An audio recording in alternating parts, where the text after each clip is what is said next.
హిందీ నేర్చుకుందాం. జ్యాదా మత్ బోలో, ఎక్కువగా మాట్లాడవద్దు. జ్యాదా అంటే ఎక్కువగా. ముझे रुकने दो, నన్ను ఉండనివ్వు లేదా నన్ను ఆగనివ్వు. ఇసే అభి కరో, దీన్ని ఇప్పుడే చెయ్యి. ఇసే అంటే దీన్ని, అభి ఇప్పుడే.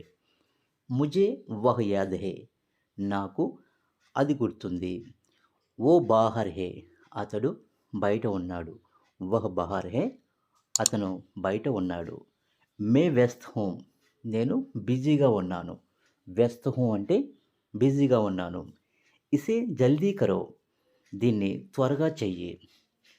ముझे దేఖ్నే దో, నన్ను చూడనివ్వు. యహ కోయి నహీ హై, ఇక్కడ ఎవరూ లేరు. కోయి నహీ హై అంటే ఎవరూ లేరు. జాకర్ పఢాయి కరో, వెళ్ళి చదువుకో. So friends, please like and subscribe.